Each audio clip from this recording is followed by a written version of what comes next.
Assalamualaikum warahmatullahi wabarakatuh. Alhamdulillah, nahmaduhu wa nasta'inuhu wa nastaghfiruh wa na'udzu billahi min shururi anfusina wa min sayyiati a'malina. May yahdihillahu fala mudilla lahu wa may yudlil fala hadiya lahu.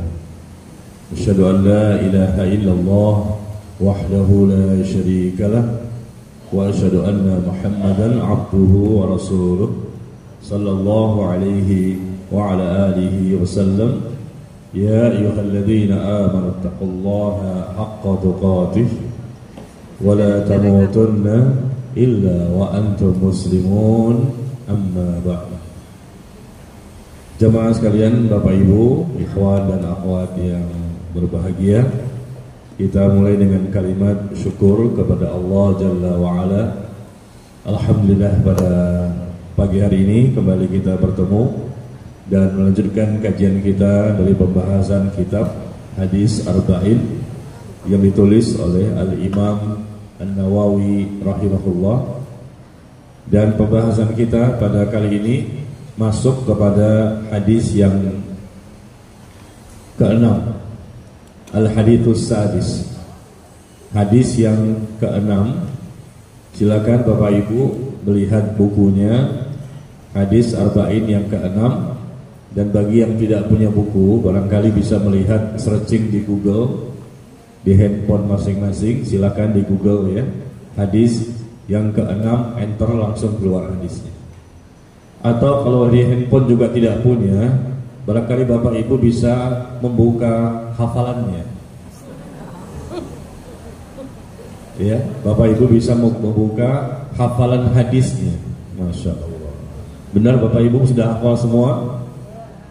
Iya, saya rasa hafal lah ya. Cuma tidak pengen riak ya. Baik, kita baca hadis tersebut. Sebelum dimulai, barangkali saya mau bertanya, Bapak Ibu sehat semuanya? Sehatnya zahir dan batin? Alhamdulillah. Sepertinya sedang puasa ya? Puasa apa ya? Ramadan?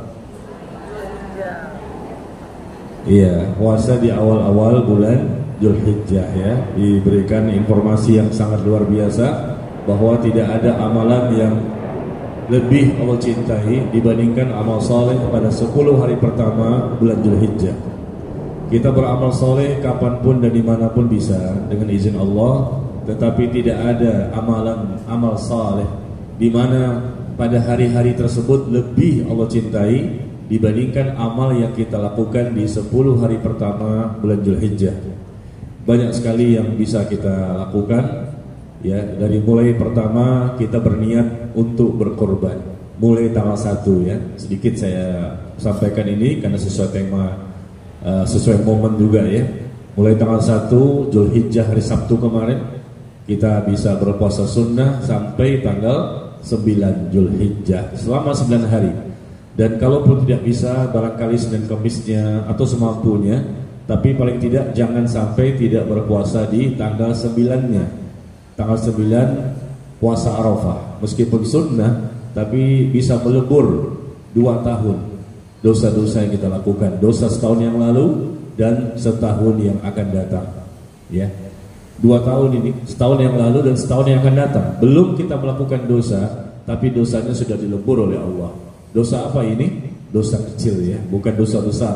Karena dosa besar itu wajib dengan taubat nasuha. Adapun dosa kecil bisa tergugurkan dengan sebab adanya musibah-musibah yang kita sikapi dengan sabar, atau dengan amal saleh yang bisa menggugurkan juga dosa-dosa kecil yang kita lakukan yang tidak bisa dihitung saking banyaknya. Bapak Ibu, mungkin tanggal 9 nanti Ahad depan ya, karena Seninnya kita Hari Raya Idul Adha.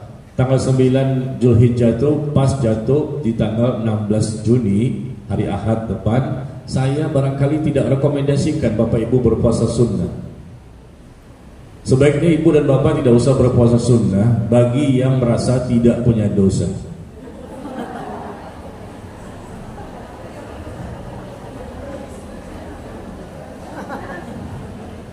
Bagi yang merasa tidak punya dosa, sebaiknya jangan puasa sunnah tanggal 9 Zulhijjah.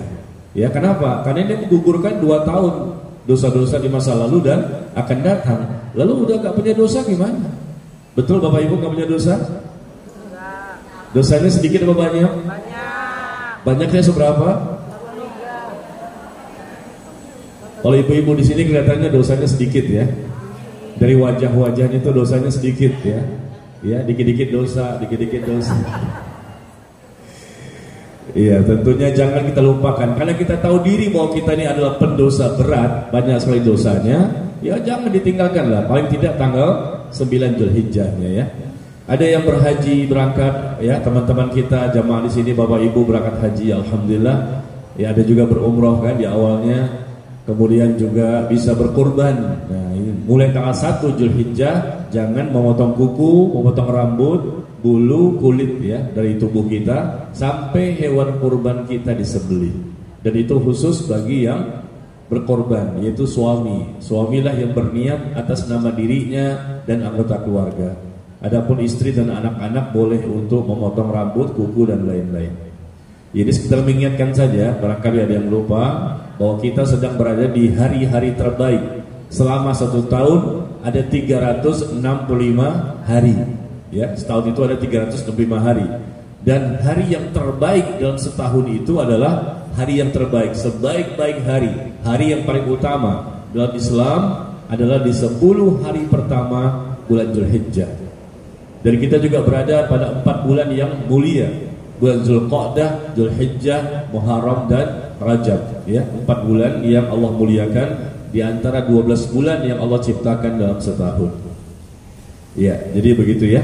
Mudah-mudahan kita bisa menyelesaikan ibadah yang wajib dan sunnah sampai tanggal 10, bahkan sampai tanggal 13. Karena memang hari tasyrik ya, di mana kita disunnahkan berzikir. Dari tanggal 1 kita berzikir, kita bertahlil, kita bertakbir, kita bertahmid. Bertahlil bukan tahlilan ya. Bertahlil bukan tahlilan. Bertahlil artinya mengucapkan kalimat la ilaha illallah. Bertahmid artinya mengucapkan alhamdulillah. Bertakbir mengucapkan Allahu akbar. Mulai tanggal 1 sampai tanggal 13. Kita berzikir kapan saja dan di mana saja, pagi, siang, sore dan malam. Tapi ada al-ayyamul ma'lumat, hari-hari yang Allah tentukan untuk dianjurkan kita berzikir. Makanya dari kemarin hari Sabtu, bahkan malam Sabtu, masuk tanggal 1 kita bertakbir Allahu akbar, Allahu akbar, la ilaha illallah, Allahu akbar, Allahu akbar walillahil hamd. Di masjid, di rumah, di mobil, di pasar, di mana saja, dengan suara yang keras bagi laki-laki dan suara yang lirih lembut bagi para wanita ya. Jangan heran kalau ada yang bertakbir, jangan mengatakan belum lebaran. Lebaran masih lama. Kenapa bertakbir sekarang? Karena kita merasa takbir itu di tanggal 10 pada waktu kita sholat Idul Adha. Padahal tidak. Untuk Idul Adha, untuk 10 hari pertama bulan Zulhijjah sudah disunnahkan mulai tanggal 1 sampai tanggal 13. Baik, itu saja sekedar mengingatkan ya. Insya Allah kita bersama-sama berusaha maksimal untuk memanfaatkan di mana pahala akan dilipat gandakan dan dosa juga akan dilipat gandakan kalau melakukan dosa di bulan-bulan yang mulia atau melakukan amal saleh di bulan-bulan yang mulia ya, sama-sama dilipat gandakan. Mudah-mudahan bisa maksimal dan kita selesaikan ibadah sunnah dan wajib sekaligus ya, tentunya sampai tanggal 13. Artinya sepanjang hidup kita beribadah, tapi ini bukan sembarang hari. Hari-hari tertentu yang memang dikhususkan, diistimewakan dan tidak kita dapatkan pada hari-hari yang lain. Ya, sekarang kita masuk kepada hadis arba'in. Hadis arba'in yang ke-6. Al-hadits sadis. An Nu'man bin Bashir radhiyallahu ta'ala anhuma qala sami'tu Rasulullah sallallahu alaihi wasallam. Hadis ini dari An-Nu'man bin Bashir, sahabat yang bernama An-Nu'man bin Bashir, semoga Allah meridhoi mereka berdua. Dia mengatakan bahwa aku pernah mendengar Rasulullah sallallahu alaihi wasallam bersabda, "Innal halal bayyinun wa inal haram bayyinun wa bainahuma mushtabihat. Nabi SAW bersabda bahwa sesungguhnya yang halal itu jelas, sebagaimana yang haram juga jelas, dan di antara keduanya terdapat perkara yang masih subhat, masih samar, ya. Yang halal itu jelas, yang haram itu jelas. Tetapi di antara keduanya ada perkara-perkara yang masih subhat, masih tersamarkan, tidak diketahui oleh manusia. Bahkan Nabi mengatakan la ya'lamuhunna katsir minan nas. Bahkan kebanyakan manusia tidak mengetahuinya. Kebanyakan orang tidak tahu apakah ini halal, apa haram, ini boleh atau tidak, ini tauhid atau syirik, ini sunnah atau bid'ah. Ya, orang-orang awam, orang yang tidak belajar, orang-orang yang bodoh, orang-orang yang tidak berusaha mendalami ilmu agama, akhirnya mereka tidak bisa mengetahui. Yang halal siapapun bisa tahu, yang haram siapapun bisa tahu, karena mudah untuk dipahami dan mudah kita dapatkan hukumnya. Dalam Al-Quran jelas, ya, yang halal itu apa saja. Uhillat lakum bahimatul an'am, dihalalkan bagimu untuk mengkonsumsi hewan ternak, ya, seperti korban begini, dihalalkan bagi kita untuk mengkonsumsi hewan ternak yang dijadikan hewan kurban, misalnya seperti onta, sapi, kambing dan domba. Kalimat-kalimat dihalalkan, wa halallahu al-bay', dan Allah pun menghalalkan bagimu jual beli. Jual beli boleh, yang tidak boleh itu jual beli yang ada ribanya, yang jual beli yang ada borornya, penipuannya, kecurangannya, ya, kedustaannya dan lain-lain. Kalimat-kalimat yang dikatakan halal, halal dan halal banyak disebutkan dalam Al-Quran dan hadis, dan kita pun insya Allah yang bukan ulama, kita bukan ustaz, kita bisa memahami ini boleh. Tapi ada juga perkara yang haram, dan perkara haram ini pun kita insya Allah juga mudah untuk bisa mengetahuinya, karena Allah menyebutkan hurrimat alaikumul maitah wad dam wa lahmul khinzir wa ma uhilla li ghairi lillahi bihi. Allah katakan telah diharamkanlah bagimu untuk memakan bangkai, kemudian darah, kemudian daging babi, kemudian sesuatu yang disembelih atas nama selain Allah. Kalimat seperti itu jelas sekali kan, diharamkan bagimu. Nah, apa itu? Setelahnya disebutkan satu persatu, bangkai, darah, daging babi dan seterusnya, ya. Begitu juga disebutkan ketika berkaitan dengan halal, uhillat lakum, ya, dihalalkan bagi kalian untuk memakan hewan ini dan hewan ini. Nah, demikian. Jadi sesuatu yang sudah jelas halalnya maka dipahami dengan mudah, sesuatu yang disebutkan haramnya juga dipahami dengan mudah.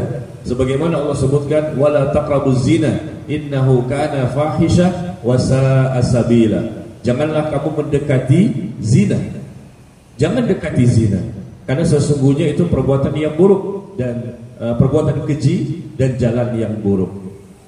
Ya, diharamkan berbagai macam hal dalam Al-Quran maupun hadis. Insyaallah kita lebih mudah memahaminya. Nah, yang jadi masalah adalah perkara syubhat, mutasyabihat, mustabihat. Perkara-perkara yang syubhat ini di antara halal dan haram, dan ini tidak bisa diketahui kecuali orang-orang yang belajar, yang mereka berusaha untuk bertanya, membaca lebih banyak, ya, fatwa-fatwa para ulama, atau bertanya kepada ustaz, mungkin telepon, mungkin WA, atau pas kajian-kajian seperti ini. Hal-hal yang tidak diketahui bisa ditanyakan langsung. Maka setelah itu barulah orang itu bisa mengetahui bahwa ini hukumnya ini dan hukumnya ini.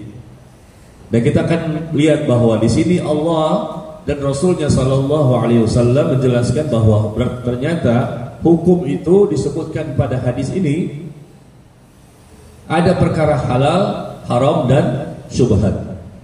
Dan hukum asal ibadah adalah haram. Hukum asalnya ibadah adalah haram. Ya, sampai adanya dalil yang mensyariatkannya. Hukum asalnya ibadah adalah haram. Artinya kita nggak boleh buat-buat sendiri sampai adanya dalil yang mensyariatkannya. Sedangkan dalam masalah muamalah, ya, muamalah dunia, bagaimana kita berinteraksi dengan sesama manusia, maka hukum asalnya adalah mubah, boleh, sampai ada dalil yang mengharamkannya. Jadi kita harus paham ya bagaimana meletakkan suatu hukum. Jadi hukum asal ibadah nggak boleh kita seenaknya membuat suatu hal yang baru.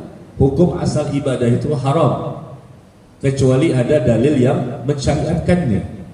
Dan hukum asal muamalah berkaitan dengan hubungan kita dengan sesama manusia, maka itu hukumnya halal, hukum asalnya, sampai ada dalil yang mengharamkannya. Kemudian ketika Rasul sallallahu alaihi wasallam mengatakan la ya'lamuhunna katsirun nas, bahwa dikatakan kebanyakan manusia tidak mengetahui tentang masalah syubhat ini. Apakah ini menjadi halal, apakah menjadi haram? Maka ini menunjukkan bahwa sebagian dari mereka ada yang tahu. Karena disebut kebanyakan, katsirun minan nas. Kebanyakan manusia tidak tahu, kebanyakan. Tapi bukan semua kan? Bukan semua, ada yang tahu tapi sedikit. Tapi umumnya global manusia nggak tahu. Kenapa? Karena kebanyakan manusia tidak belajar. Ya, karena kebanyakan manusia tidak belajar, tidak berusaha mencari tahu, tidak mau menuntut ilmu, tidak mau datang ke majelis ta'lim seperti ini, tidak berusaha bertanya, membaca, ya, melihat bagaimana dan seterusnya. Jadi memang kebanyakan manusia seperti itu. Jangankan orang kafir, dari sesama kita kaum muslimin saja, kebanyakan kita lihat mereka malas untuk datang ke majelis ilmu, tidak bersemangat. Kalaupun datang niatnya sudah berbeda. Kalaupun niatnya ikhlas, pas datang tidak konsentrasi, tidak fokus, hatinya kemana-mana, atau numpang tidur. Atau mungkin datang, tapi ketika dijelaskan, disampaikan pemahamannya seperti apa, ternyata main handphone.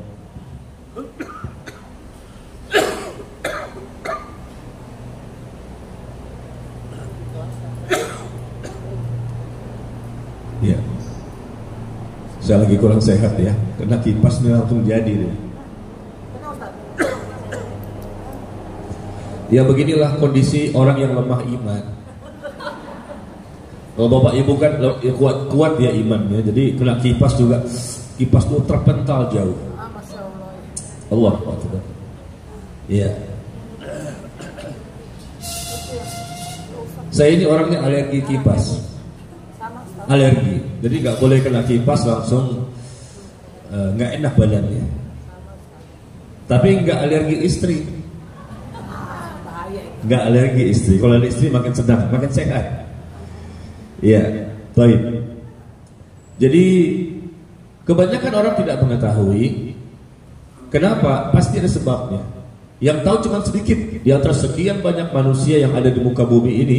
Mereka cuma sedikit jumlahnya yang tahu mana yang halal, mana yang haram, dan mereka pun tahu tentang yang syubhat, jawabannya seperti apa. Meskipun masih tersamarkan, karena mereka melakukan berbagai macam cara sehingga akhirnya mereka bisa mengetahui. Ya. Nah kita akan lihat di sini perkataan dari Al-Imam Al-Utsaimin rahimahullah. Beliau menjelaskan sebab-sebab munculnya syubhat. Ada 4. Ada 4 sebab munculnya syubhat. Perkara-perkara yang samar, perkara-perkara yang tidak diketahui oleh umumnya manusia. Karena Allah dan Rasul menjelaskan yang halal gampang dipahami, yang haram gampang dipahami. Dan ini contohnya banyak sekali kan. Tapi yang syubhat ini kenapa tidak banyak yang tahu? Sebabnya ada 4. Menurut apa yang disampaikan oleh Al-Imam Al-Utsaimin rahimahullah. Sebab pertama terjadinya syubhat adalah karena sedikitnya ilmu, karena kebodohan. Orang yang bodoh, sedikitnya ilmu, maka menyebabkan suatu perkara menjadi samar. Karena dengan banyaknya ilmu, seseorang akan banyak mengetahui masalah yang tidak diketahui oleh banyak orang. Ini sebab pertama yang paling besar, kebodohan. Bagaimana mungkin orang yang tidak mau belajar, tidak mau bertanya, tidak mau membaca, ya, tidak mau datang ke majelis ilmu dan lain-lain, bisa mengetahui berbagai macam perkara. Mungkin dia tahu halal dan haram, gampang dipahami. Kalau syubhat ini nggak bisa, harus menuntut ilmu. Ulama saja masih belajar pagi, siang, sore, malam. Bagaimana kita? Kita bukan ulama. Ya, semakin sedikit ilmu, semakin banyak kebodohan, maka semakin bingung dan was-was. Ini boleh nggak ya? Ini boleh nggak ya? Ini boleh nggak ya? Bingung dia, bahkan was-was. Udah wudhu lagi. Udah sholat lagi. Udah nikah, keceplosan. Gimana Pak? Udah wudhu lagi. Udah sholat lagi. Udah nikah, pura-pura belum. Pura-pura kayaknya belum nikah deh. Ya, ini salah. Ini kayaknya harus periksa ke dokter deh. Ya, jadi seseorang yang sedikit ilmu ini selalu was-was dia. Kenapa was-was? Karena ada orang-orang yang was-was kan. Udah atau belum ya? Ini gimana sih? Terus gimana? Ketika sholat misalnya, ini 3 apa 4 ya? Ketika zuhur 3 apa 4? Lalu wah bingung. Akhirnya apa? Dia batalkan sholatnya. Karena dia bingung jumlahnya berapa, takut salah. Padahal kalau dia berilmu, dia tahu. Rasul mengatakan kalau kita ini bingung dengan jumlah rakaat, ambil jumlah terkecil, kata Rasulullah. 3 atau 4 ketika zuhur, ambil 3. Anggaplah ini 3, karena kita masih belum bisa menentukan. Ambil 3, nah kemudian kita berdiri lagi. Bisa jadi itu sudah 5, tapi karena kita ragu-ragu kan, 3 apa 4, akhirnya kita berdiri lagi. Nggak apa-apa, nanti sebelum salam kita sujud sahwi. Nah kan ada ilmu, beres, sujud sahwi, selesai. Tapi kalau nggak ada ilmu, 3 apa 4 ya, ulang lagi lah dari awal, batalin sholatnya. Nah itu kan karena subhat. Dia bingung bagaimana cara untuk mencari solusi, penyelesaian, ya, output dari masalah yang sedang dihadapi. Sedang ibadah bingung, nggak ibadah juga bingung, masalah dunia juga bisa bingung. Karena untuk dunia ini kita butuh ilmu tentang masalah dunia. Begitu juga ilmu tentang masalah agama. Ibu-ibu pernah nggak begitu? Masih bingung dengan jumlah rakaat 3 apa 4 ya gitu? Pernah nggak? Pernah apa sering? Dan itu biasanya terjadi di akhir bulan. Biasanya ibu-ibu terjadi di akhir bulan ya. Jumlah rakaat itu bisa lupa 3 apa 4 ya, 4 apa 5 ya, 5 apa 6 ya. Wah parah sekali itu. Biasanya tanggal 20 ke atas ya, lupa dengan jumlah rakaat. Tapi kalau tanggal 1, tanggal 2, tanggal 3 kayaknya ingat betul dengan jumlah rakaat. Kenapa? Karena suami baru saja memberikan uang 50 juta. Amin dong. Nah, duit aja amin deh.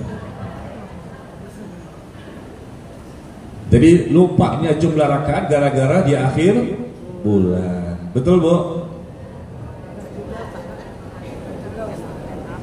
Ya, demikian ya. Jadi sedikitnya ilmu, adanya kebodohan. Adanya kebodohan, sedikitnya ilmu menjadikan seseorang akhirnya was-was, bingung, gelisah, dan akhirnya mereka tidak tahu bagaimana solusi atas masalah yang mereka hadapi ya. Yang kedua, sebab terjadinya syubhat, munculnya syubhat dalam masalah agama maupun masalah dunia adalah lemahnya pemahaman. Lemahnya pemahaman. Bisa jadi seseorang memiliki ilmu yang cukup banyak. Dia tahu dalil Qur'annya, dia tahu hadisnya, namun ia tidak bisa memahami maksudnya apa ya. Dan ini menyebabkan tidak jelasnya suatu permasalahan. Kalau yang pertama tadi memang nggak tahu dalilnya apa, ayatnya apa, hadisnya apa, tidak tahu sama sekali. Tapi yang kedua ini sedikitnya lemahnya pemahaman. Artinya dia tahu ayat ini, dia tahu hadis ini, dia tahu, tapi cara memahaminya dia tidak tahu. Akhirnya terkena syubhat, sesuatu yang samar, yang bingung dia untuk mengetahui ini boleh atau tidak ya, ini halal apa haram, Ini tauhid apa syirik, sunnah atau bid'ah, ini batil atau kebenaran, hak dan batil. Susah untuk membedakan karena tidak punya pemahaman. Meskipun dalilnya tahu, Allah berfirman, Rasul bersabda, tapi kan cara memahaminya harus benar. Meskipun ayatnya ada, kalau memahaminya salah, jadi salah juga. Ayatnya tidak salah, hadisnya tidak salah, tapi cara memahaminya yang keliru. Akhirnya terjadilah syubhat. Dan inilah penyebab kesesatan, penyimpangan manusia. Dari zaman dulu sampai hari ini, sampai hari kiamat terjadi penyimpangan, kesesatan, kerusakan, keburukan, kejahatan, ya, terkena penyakit syubhat. Ini penyakit syubhat itu merusak ilmu, merusak pemahaman, karena ketidaktahuan, ya, karena kebodohan. Yang kedua, karena lemahnya pemahaman. Dan lemahnya pemahaman ini bisa kita hilangkan kalau kita belajar, ya. Lihat ayat Quran, baca terjemahannya. Setelah terjemahannya masih bingung, baca tafsirnya. Ada buku tafsir. Bapak Ibu kalau bisa beli buku tafsir yang sudah diterjemahkan ke dalam bahasa Indonesia, lengkap 30 juz, harganya 1 juta. Mungkin bisa diskon. Ya, tapi 30 juz kita bisa baca semua dari Al-Fatihah sampai An-Nas. Ya, motor kebeli, mobil kebeli, rumah baru renovasi. Ya Allah, kitab tafsir ini untuk seumur hidup sampai mati. Kita wajib mempelajari ayat Al-Quran, bagaimana penafsirannya, karena diturunkan Al-Quran untuk dipahami. Ya, apalagi dengan jilbabnya, baju ibu kan bisa 2-3 juta, emasnya bertaburan, apalagi emas di rumah juga 70 kilo, emas jokonya, ya. Ya, cobalah, ya, saya anjurkan kepada Bapak Ibu punya itu buku tafsir Ibnu Katsir yang sudah diterjemahkan dalam bahasa Indonesia, penerbitnya Pustaka Ibnu Katsir, ya. Insya Allah bermanfaat untuk kita sekeluarga minimal. Anak baca, cucu baca, bisa jadi, ya, bacaan yang terus dibaca dari anak cucu kita. Yang ketiga, kenapa terjadi syubhat? Sesuatu yang kita bingung, ini halal apa haram, boleh atau tidak, karena sedikitnya upaya penelitian. Sedikitnya upaya penelitian, di mana seseorang tidak bersusah payah untuk meneliti sebuah masalah dengan cara menulis, mengamati, menelusuri makna yang sulit dari sebuah teks dengan cara yang memang harus maksimal, ya. Jadi terkadang bukan sedikitnya ilmu, bukan kebodohan, bukan karena lemahnya pemahaman. Dia sudah tahu dalilnya, ayatnya, hadisnya, ya, tetapi usaha maksimal untuk mencari tahunya itu kurang. Hanya sekedarnya aja. Udah ngaji belum? Udah sholat belum? Sudah. Bagaimana tahu ayatnya? Allah berfirman, Rasul bersabda. Tapi cara untuk bisa memahami suatu perkara terkadang butuh kesungguh-sungguhan. Dia kurang sungguh-sungguh. Nah, ini poin ketiga.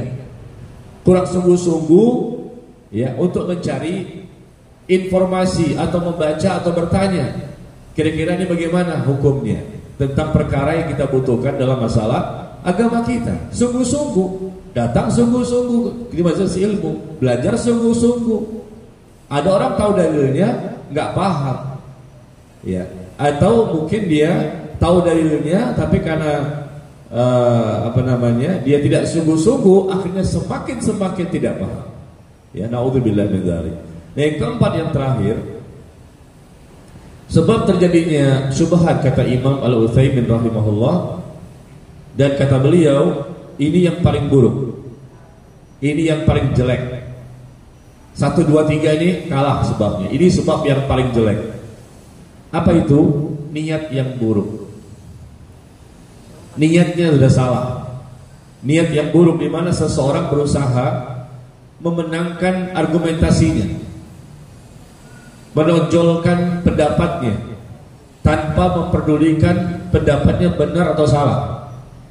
Niatnya memang ingin pamer, ingin mendapatkan kemenangan, dipuji orang dan lain-lain.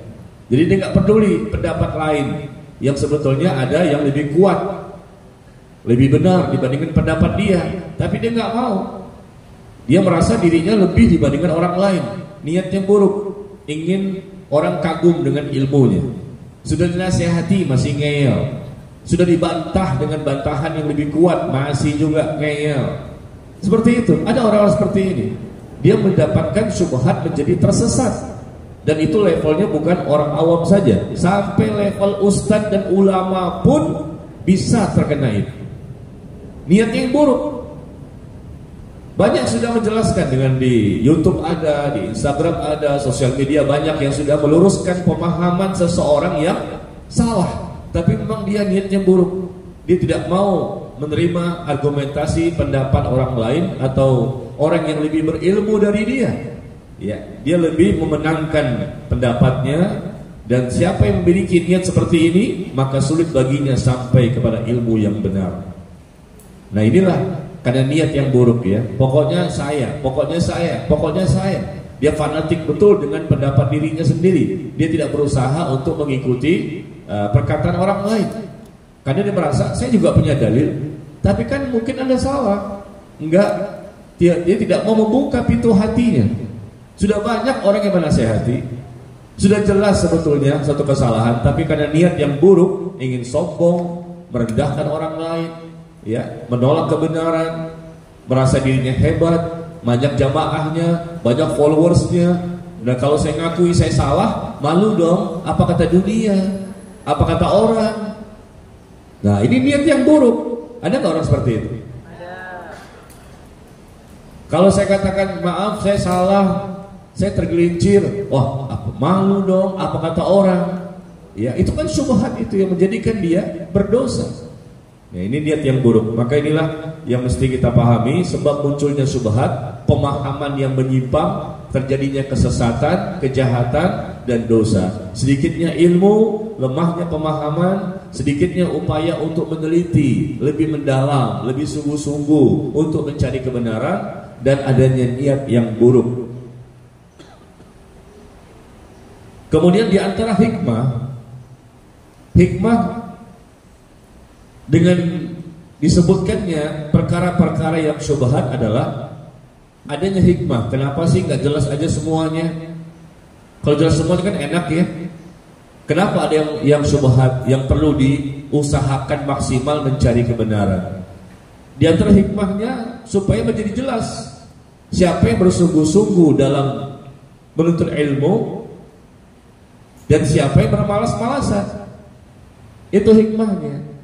Padahal Allah bisa saja menjelaskan, Rasul bisa saja menjelaskan semuanya halal, yang ini semuanya haram. Tidak ada satupun yang syubhat, tidak ada satupun yang tersamarkan atau membingungkan kaum muslimin. Bisa saja jika Allah berkehendak. Tetapi memang Allah sudah takdirkan demikian. Ternyata ada perkara-perkara yang kita masih bingung, halal dan haram. Dan di antara hikmahnya adalah supaya kita bersungguh-sungguh untuk menuntut ilmu.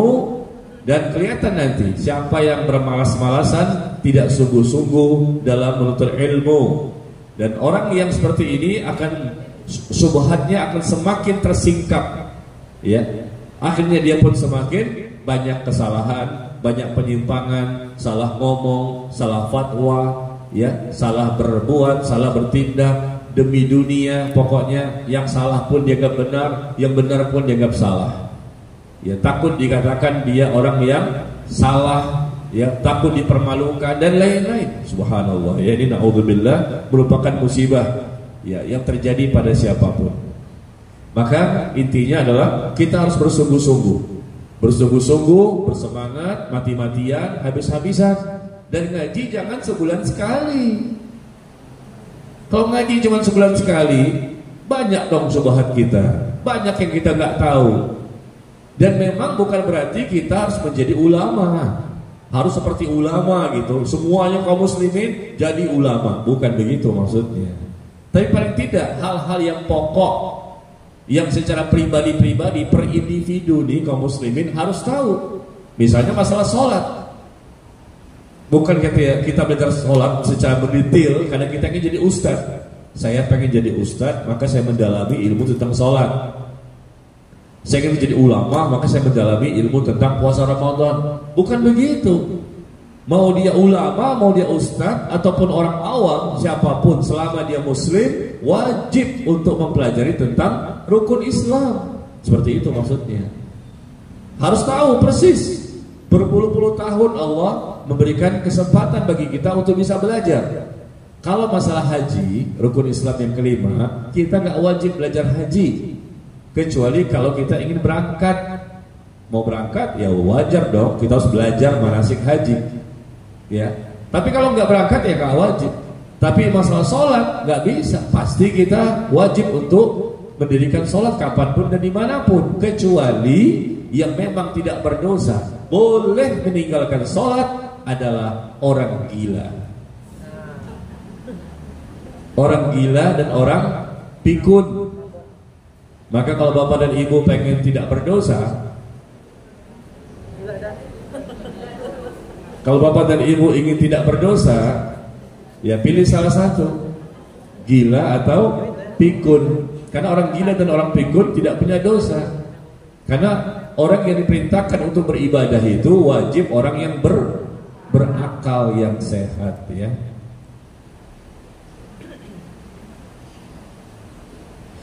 Nah, hadis berikutnya kita baca. Jadi kebanyakan manusia tidak tahu, ya, kecuali sedikit saja, karena memang mereka ada kemauan, tekad yang kuat untuk bisa mengetahui. Faman ittaqa asy-syubhat istabra li dinihi wa 'irdihi. Wa man waqa'a fi syubhat waqa'a fil haram. Ya, disebutkan di sini bahwa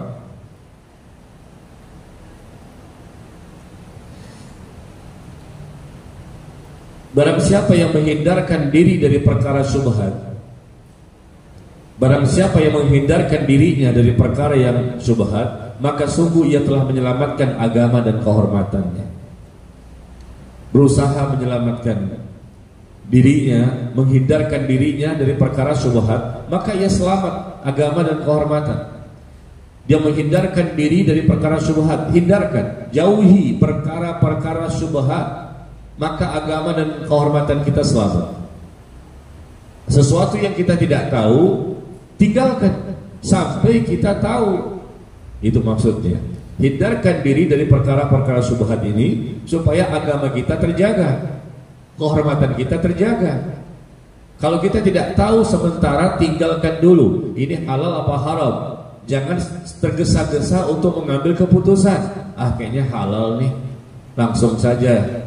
Kayaknya ini mungkin haram kali ya. Berarti saya nggak sering melakukannya. Jangan tergesa-gesa mengambil keputusan. Itu maksudnya, ya. Barang siapa menghindarkan diri dari perkara syubhat, maka ia telah menyelamatkan agama dan kehormatannya. Kata Allah tabaraka wa ta'ala, wala taqfu ma laysa laka bihi ilm. Jangan engkau mengikuti sesuatu yang kamu enggak punya ilmunya. Makanya kita bertanya, berilmu dulu baru berkata, berilmu dulu baru beramal. Jangan beramal dulu baru berilmu. Jangan ngomong dulu baru berilmu. Nah, itu maksudnya. Jaga diri kita, jaga kehormatan kita, jaga agama kita. Setelah kita berilmu, paham betul, ya, sangat yakin kita dengan ilmu yang telah kita pelajari, karena kita sudah mencoba bertanya dengan banyak ustadz misalnya, banyak dalil yang kita baca, banyak buku kita baca. Nah, baru kita ngomong. Ini kadang-kadang kaum muslimin, ya, nggak pernah belajar tapi gampang sekali untuk berfatwa.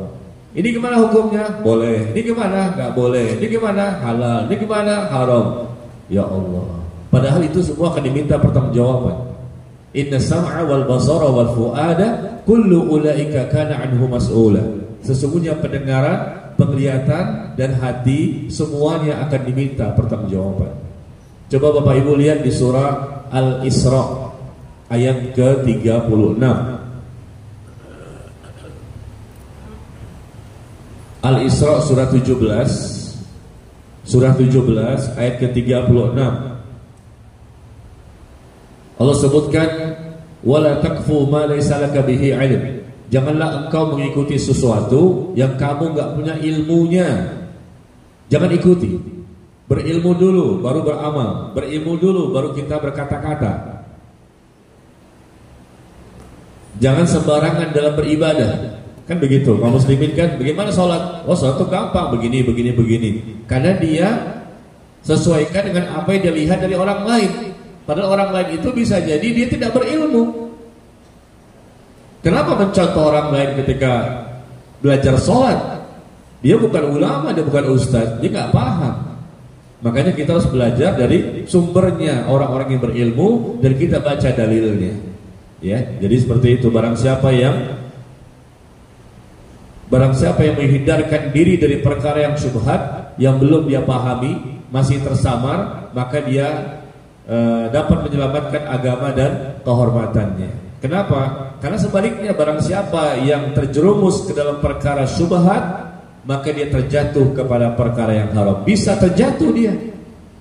Wa man waqa'a fi syubhat waqa'a fil haram. Barang siapa yang terjerumus ke dalam perkara yang syubhat, yang sebetulnya dia nggak paham, dia nggak ngerti, dia nggak tahu, masih bingung, masih was-was, tapi tetap saja dia gampang-gampang banget untuk melakukan sesuatu yang tidak dia ketahui, maka bisa jadi dia akan terjatuh pada perkara yang haram. Iya. Jadi syubhat itu masalah ilmu sebetulnya, masalah pemahaman. Beda dengan syahwat. Ya, ada fitnah syubhat, ada fitnah syahwat. Kalau fitnah syahwat berkaitan dengan hawa nafsu. Kalau fitnah syubhat ya berkaitan dengan ilmu, pemahaman, terjadinya penyimpangan-penyimpangan, dan inilah yang menjadi sebab manusia menjadi sesat. Banyak banget orang yang sesat. Bahkan lagi viral kan di sosial media, ada orang yang nggak bisa bahasa Arab, pakai bahasa Suryani. Siapa namanya? Mama Gufron. Nggak bisa bahasa Arab, dipanggilnya kiai. Nggak tahu agama, dicium tangannya, dielu-elukan, berceramah pakai bahasa Suryani. Bahasa Suryani pun salah, bahasa Arab pun salah. Tapi setiap aliran sesat selalu ada pengikutnya. Itu di sosial media luar biasa. Orang gila dicium tangannya, terbuka auratnya, diagung-agungkan, minta doa, ludahnya pun ditahan, ditadah di tangan-tangan.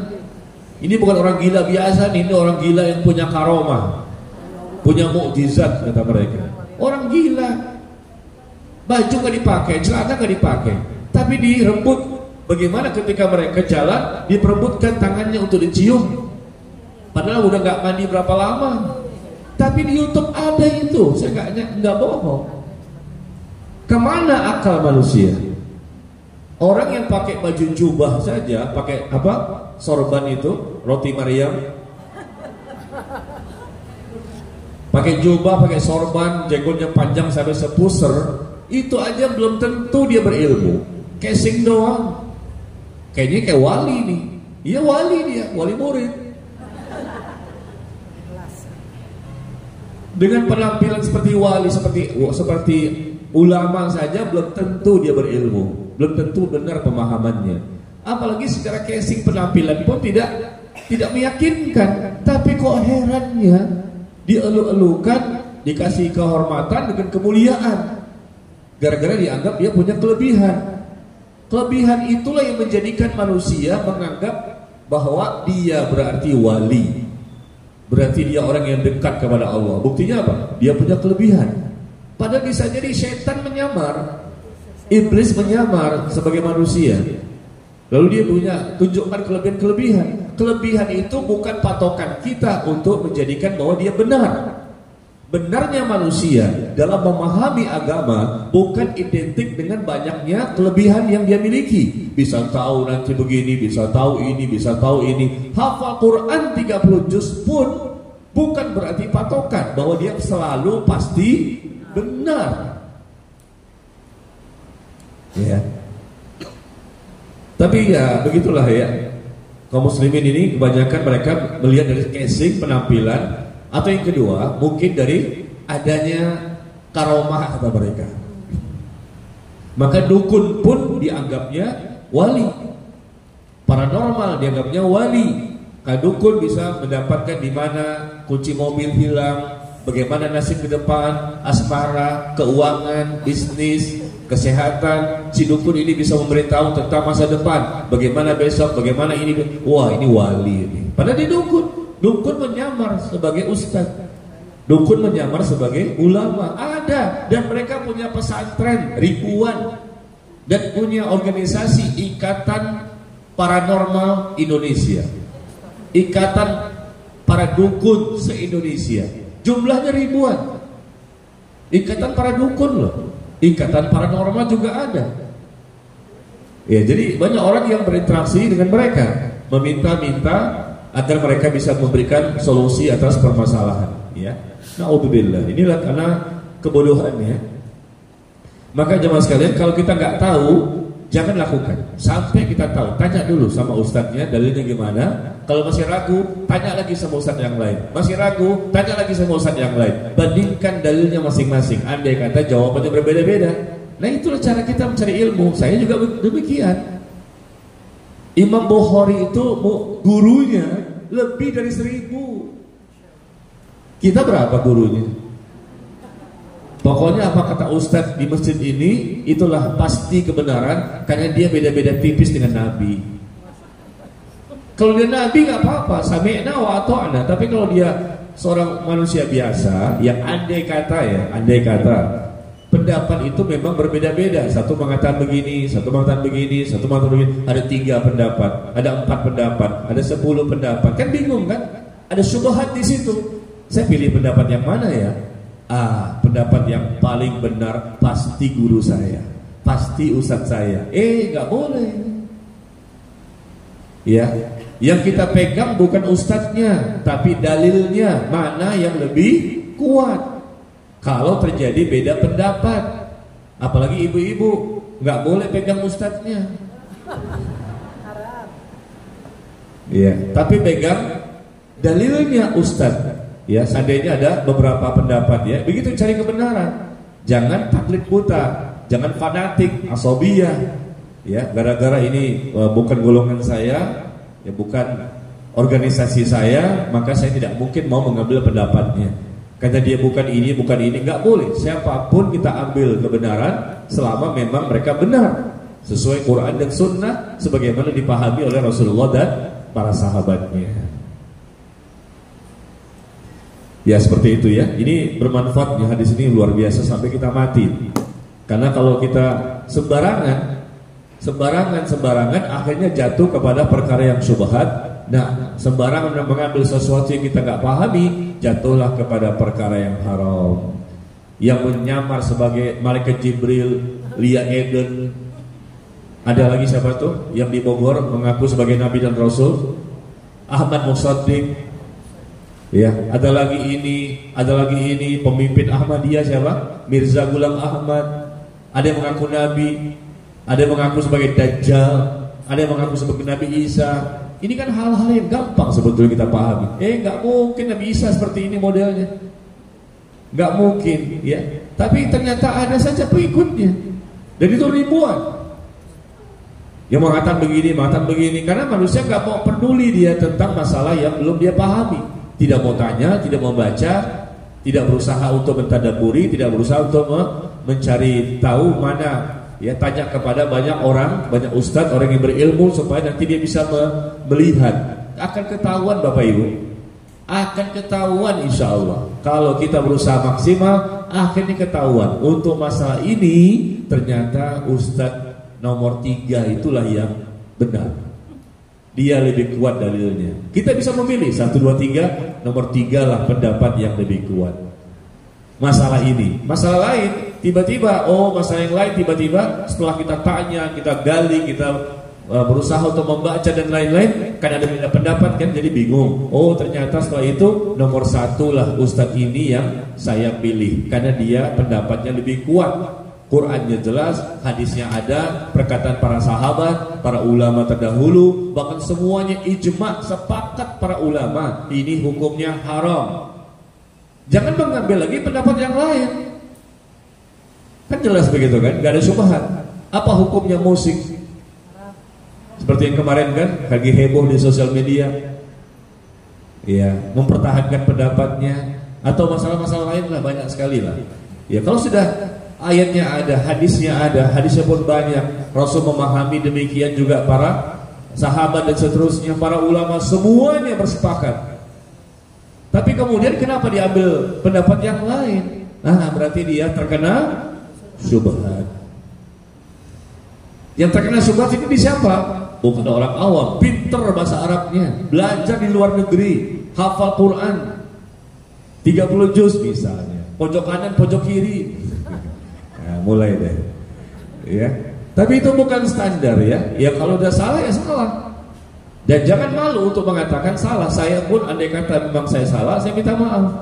Namanya manusia ya, bisa saja tergelincir. Ya, dan mungkin salah ngomong, maunya A, keceplosan ngomongnya B. Ya. Demikian ya. Jadi kita selamatkan diri kita mumpung masih hidup.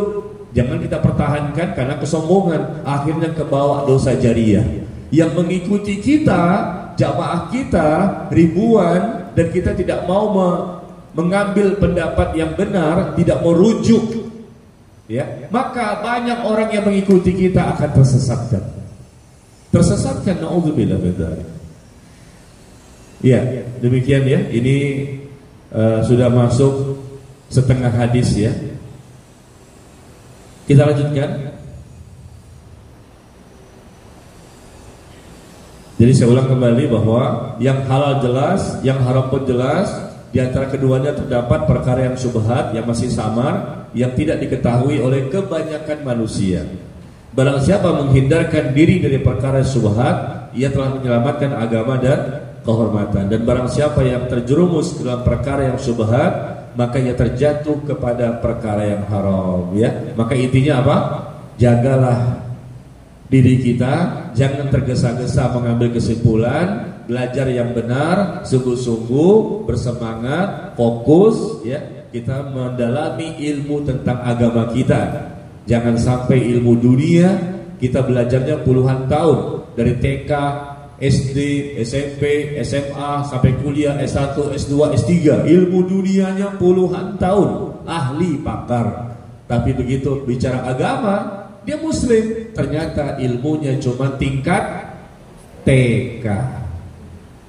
Ada nggak orang seperti itu, Pak? Ilmunya cuma tingkat TK. Kok nggak tahu ini, nggak tahu itu, ini nggak tahu, ini nggak tahu, masih bingung, masih samar. Padahal masalah-masalah yang gampang sebetulnya, sebentar belajarnya. Tapi ilmu dunia, coba tanya bahasa Inggrisnya, oh jago dia, bisa bicara bahasa Inggris. Sampai S3 ahli dia, ahli masalah ini, ahli ini, ahli ini. Dia muslim kan, kecuali dia kafir ya silakan aja. Dia muslim, tapi kenapa ilmu agamanya tingkat TK? TK dengan S3 itu kan jomplang, jauh banget tuh. Ya, jadi bukan, sekali lagi, bukan ingin supaya semua jadi para ulama, bukan. Tapi kita harus tahu, wajib per individu kita memahami hal-hal yang memang wajib untuk kita pahami dalam kehidupan kita sehari-hari. Nah, kemudian Rasul mengatakan sebagaimana ada pengembala yang mengembalakan ternaknya, karra'i yar'a haulal hima, sebagaimana pengembala yang mengembalakan ternaknya di sekitar tanah larangan yang hampir menjerumuskannya. Ya, artinya sebagaimana ada pengembala yang mengembalakan ternaknya di sekitar tanah larangan yang hampir menjerumuskan, artinya dia berhati-hati, dia menjaga hewan ternaknya. Hewan ternak tuh daerahnya ini, jangan sampai lewat dari daerah ini, ada pagarnya untuk dijaga hewan ternak ini. Kalau keluar dari pagar dimangsa oleh serigala. Kalau keluar dari pagar, keluar dari daerah ini, maka hewan ternak ini akan dimakan oleh hewan-hewan yang lain misalnya begitu. Nah, ini maka Rasul memberikan perumpamaan ya, sebagaimana pengembala yang mengembalakan ternaknya di sekitar tanah larangan yang hampir menjerumuskannya. Karena dia tidak menjaga hewan ternaknya, hampir-hampir hewan ternaknya dimakan oleh hewan yang lain. Ya, makanya kita harus berhati-hati, jangan sampai iman kita salah dalam pemahamannya, ya, agama kita juga keliru, banyak hal yang menyimpang Karena standar kebenaran dalam Islam itu adalah sesuatu yang selalu merujuk kepada Al-Quran dan hadis, yang sebagaimana dipahami, diamalkan, dipraktekkan, dituntunkan, dicontohkan, ya didakwahkan oleh siapa? Rasulullah SAW dan para sahabatnya. Kemudian ala wa inna likulli malikin hima. Ketahuilah setiap raja itu memiliki tanah larangan. Ketahuilah setiap raja memiliki tanah larangan. Dan tanah larangan Allah di bumi ini adalah perkara-perkara yang diharamkannya. Ya. Jadi ini hal yang boleh di sini, yang haram di sini. Maka jangan coba-coba beralih ke tempat yang haram. Ya, hendaknya kita tahu ini tempat yang terlarang. Ini perkara yang terlarang, yang Allah larang kita untuk melakukannya. Kemudian ala wa inna fil jasadi mudghah idza salahat salahal jasadu kullu wa idza fasadat fasadal jasadu kullu ala wa hiyal qalb. Kata Nabi SAW, ingatlah di dalam jasad ada segumpal daging. Jika dia baik maka seluruh jasad akan ikut baik, dan jika ia rusak maka seluruh jasad akan ikut rusak. Ingatlah segumpal daging itu adalah hati. Hati kita nih Bu, kalau baik maka baik seluruh anggota badan tubuh kita. Kalau hati ini rusak, rusak juga seluruh anggota tubuh kita. Jadi baik dan rusaknya seseorang tergantung kepada hatinya. Hati ini sumber kebaikan dan hati bisa menjadi sumber keburukan. Kalau ada orang yang tersesat, dia menyimpang, dia kufur, dia murtad, dia melakukan berbagai macam dosa dan maksiat, pasti akibat dari hatinya yang rusak. Kalau ada orang yang bisa bertakwa, dia bisa menjadi soleh dan soleha, dia bisa istiqomah, ikhlas, sabar, bersyukur, bertawakal, tidak bersangka kepada Allah, tidak putus asa dari rahmat Allah, ya, berbagai macam ketaatan dan kebaikan mampu dia lakukan. Maka ini dipastikan karena hatinya yang bersih, hatinya yang baik. Nah, tinggal kita lihat, kenapa saya begini ya? Jatuh lagi pada dosa, jatuh lagi pada dosa. Lebih banyak dosanya dibandingkan kebaikan. Nah, ini berarti masalahnya ada pada hati kita. Makanya serangan pertama, gangguan pertama dari iblis untuk menjadikan manusia terjerumus kepada dosa, serangan pertamanya serang hatinya. Hatinya diserang oleh iblis. Kalau hati sudah dikuasai oleh syaitan, maka otomatis jasad akan ngikut. Makanya kita bentengi hati ini, jangan dibuka selebar-lebarnya sehingga syaitan pun mudah untuk masuk. Pintu-pintu masuknya syaitan ke dalam hati ada 20. Tidak bisa saya sampaikan sekarang. Ada di Telegram. Pintu-pintu masuknya syaitan ke dalam hati. Masuk dari arah mana dia? Kok bisa masuk syaitan ke dalam hati? Akhirnya orang itu nggak bisa dia bertahan. Kena syubhat lagi. Kena lagi dosa. Dosa apapun dia lakukan. Kenapa sih jadi kafir? Kenapa jadi munafik?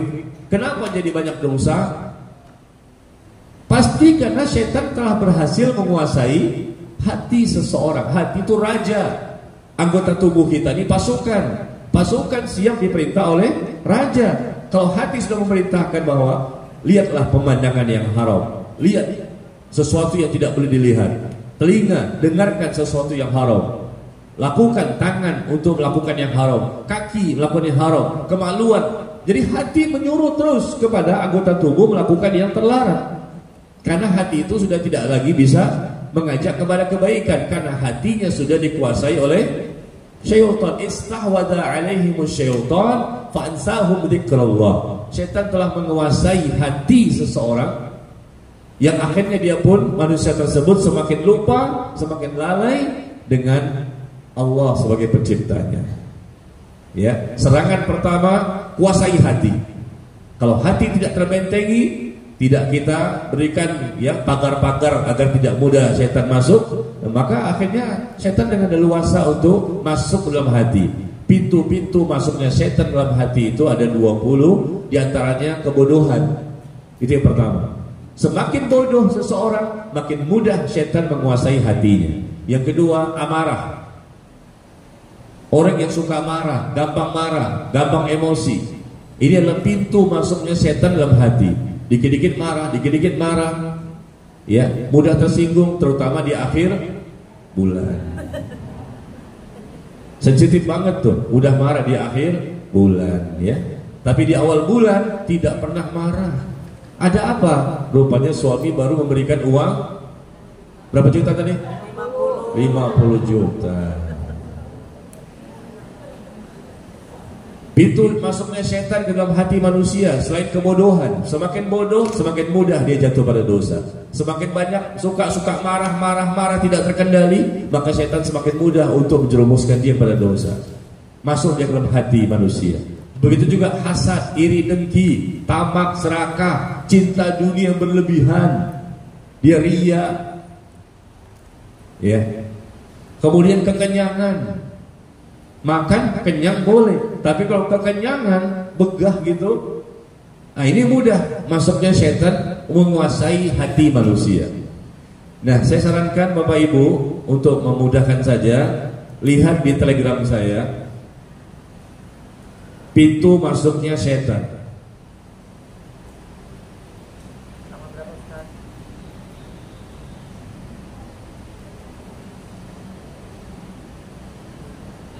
Di Telegram atau di Instagram saya, silakan ya, di sosial media saya, Nazmi Umar Bakar.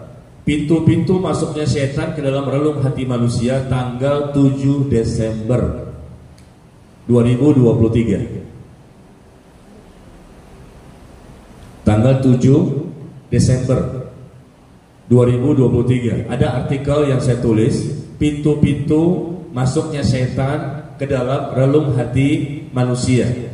Nah, di sini saya sampaikan cuma 12. Sebetulnya ada 20, tapi yang saya tulis artikelnya cuma 12. Silakan Bapak Ibu lihat di artikelnya tanggal 7 Desember di Telegram atau di IG. Ketemu? Syaratnya harus ada handphone, ada Telegram atau Instagram, dan ada kota. Pintu-pintu masuknya setan di dalam relung hati manusia tanggal 7 Desember ya. Pertama karena kebodohan, yang kedua karena marah, ketiga cinta dunia, keempat dengki, yang kelima kekenyangan, yang keenam kikir takut miskin, yang ketujuh tergesa-gesa, tidak berhati-hati atau merasa panik, yang kedelapan pamer, ria, yang kesembilan sombong, yang ke-10 suka meremehkan dosa, yang ke-11 merasa aman dari ancaman dan azab Allah, yang ke-12 pesimis ya dari rahmat Allah. Ini pintu-pintu kenapa setan menjadikan kita berdosa lagi. Nah, dari mana caranya kiat-kiat setan menjadikan kita jatuh pada dosa adalah dengan dia bisa menguasai hati. Ya, karena hati tidak terbentengi. Ternyata dia adalah orang yang suka meremehkan dosa, orang yang sombong, orang yang ria, orang yang begini dan begini. Nah, itulah ternyata para ulama sudah menjelaskan kepada kita, ya, alhamdulillah, memudahkan kita agar kita semakin berhati-hati dan membentengi diri dengan secara maksimal, baik itu zikir pagi petang, ya, banyak berdoa, banyak ta'awud, juga seperti ini, hindari perkara-perkara seperti ini. Sudah baca zikir pagi petang Pak Ustadz, tapi kok masih diganggu. Bahkan kemarin saya mendapatkan WA, ada ibu-ibu yang WA ke HP saya, Pak Ustadz tolong jawab, karena ada santri yang hafal Quran di pondok pesantren tahfiz Al-Quran, tapi dia diganggu sama setan, kesurupan, kemasukan jin. Padahal dia tiap hari baca Quran, tiap hari dia ibadah. Ya, kenapa kok bisa diganggu sama setan jin? Kalau kita kan merasa bahwa kalau dia orang yang ahli ibadah dan memang dia sekolah di pesantren tahfiz, sering baca Quran, banyak hafal Quran, nggak mungkin lah ya perkiraan kita dia diganggu sampai kesurupan, sampai nggak sadar, teriak-teriak histeris, dibacakan ruqyah dia pun teriak-teriak. Kenapa bisa kena? Nah, kita katakan bukan sekedar ibadah, bukan sekedar hafal Quran, bukan sekedar bisa hafal zikir pagi dan petang, tapi ini pintu masuknya setan ke dalam hati. Karena dia mungkin adalah orang yang gampang marah, emosional misalnya ya, atau mungkin dia punya sifat hasad, iri dengki, atau mungkin yang lain. Silakan baca ini ya. Maka ini kita semua hindari supaya kita ini lebih banyak baiknya. Kalau betul-betul nggak punya dosa, nggak mungkin kan? Kita manusia biasa. Tapi paling tidak ketika kita tutup, kita bentengi, kita pagari hati ini sehingga setan nggak pernah atau sulit untuk masuk, maka tentunya peluang kita menjadi orang yang lebih melejit dakwahnya, melejit ibadahnya, melejit iman, ilmu dan amalnya, lebih mudah nanti menjadi orang yang bertakwa. Ini sebabnya kenapa selama ini kok kita kesulitan untuk bisa menjadi lebih baik. Ya, barangkali sampai di sini ya. Karena kita harus menyisakan waktu untuk bersoal jawab. Insya Allah cukup pembahasan kita untuk hadis yang ke-6. Sebetulnya pembahasan masalah hati ini bisa panjang, tapi kita cukupkan sampai di sini saja. Kira-kira ada pertanyaan?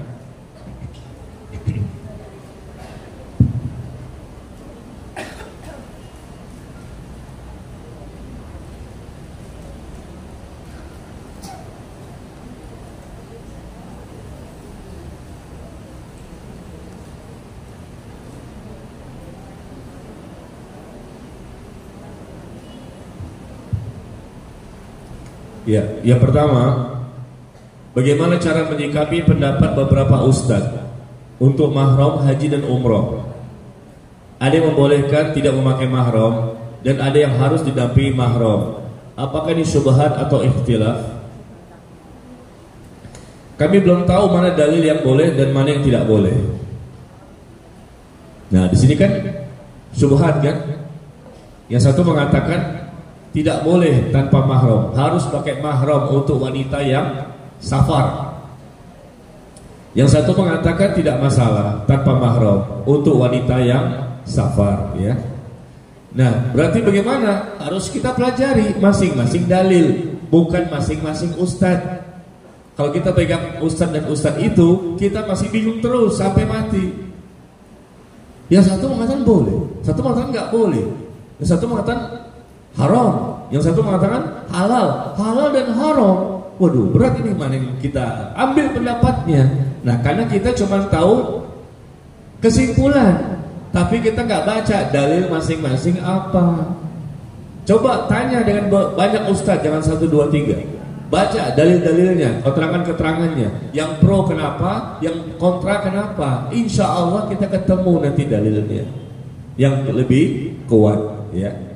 Nah, bagaimana kita bisa tahu ini lebih kuat, ini lebih lemah? Tentunya pertama adalah dalil. Siapa yang punya dalil? Ada ayatnya, ada hadisnya, ada perkataan dari para sahabat, apalagi ijma mereka sepakat. Nah, ternyata hadisnya ada. Rasul mengatakan la tusafir imra'a ila ma'adi mahramin. Tidak boleh wanita tusafar melainkan didampingi oleh mahramnya. 3 hadis sahih. Rasul melarang seorang wanita safar kecuali dengan mahram. Tidak boleh, kalimat yang lain, redaksi kalimat yang lain, la yahillu, tidak halal seorang wanita safar melainkan dengan mahram. Kalau tidak halal berarti apa? Haram. Dan Rasul nggak mengatakan terlarang ini di zamanku saja, nanti zaman-zaman kemudian boleh. Nggak ada kalimat seperti itu. Berarti ini mutlak sampai hari kiamat. Dan pernah ada seorang sahabat yang sudah terdaftar untuk berangkat jihad, berangkat perang, dan hukumnya wajib. Pada waktu itu dia terpilih untuk berangkat perang. Tapi dia mengatakan, ya Rasulullah, sesungguhnya istriku berhaji. Gimana? Kata Rasulullah, temani dia. Temani istri itu ketika dia pengen berhaji. Padahal laki-laki ini sudah terdaftar untuk berangkat berjihad, tapi akhirnya ditunda, nggak Gara-gara Rasul mendengar bahwa istrinya berhaji, temani dia, dampingi dia untuk berhaji. Karena berhaji itu perjalanan jauh, safar, dan dia butuh mahram. Ya. Dan Rasul gak mengatakan kalau usianya 70 maka boleh, 80, 65, 60 maka boleh tanpa mahram. Enggak ada disebutkan. Justru semakin tua semakin butuh mahram.